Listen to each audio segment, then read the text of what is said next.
Jeff the Nature Guy here at ZooMontana, and I want to introduce you to our newest little cutie. Oh my gosh, this is Yoda. I mean, obviously you can see why he's named that. Yoda the White's tree frog. And you have met Sluggo, a White's tree frog, years ago, but sadly Sluggo has passed away. But nonetheless, this little cutie is here to stay. He's still pretty young. You can tell by the size there. Now, you might remember me talking about these White's tree frogs. Such a cool animal. You're going to notice that they have these incredible toe pads there. Obviously, they're a tree frog, so those toe pads are sticky. It allows them to hang out in the trees, obviously, which is where they're going to live their life. Now, unlike a typical frog, these guys aren't going to live on the shore of a pond or things like that. They live up in the trees, hence the name tree frog. But what they do is they find plants that actually, and leaves that harbor water, and they live around that water rather than a large body like a pond, a lake, or something like that.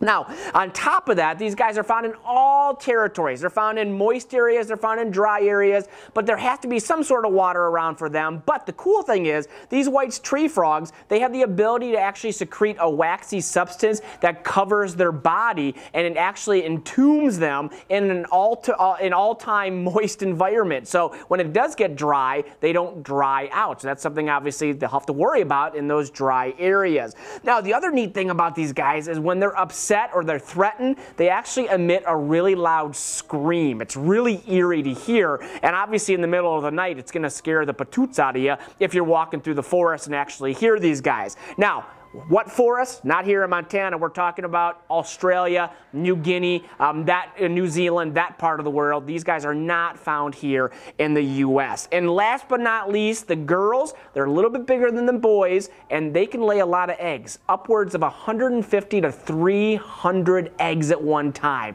Just incredible. But nonetheless, what a cool animal. When you're here at the zoo, this little guy does like to hide. He often is found in the corner of his house, so you have to look really close. But if you can get a close look, I want you to notice their eyes.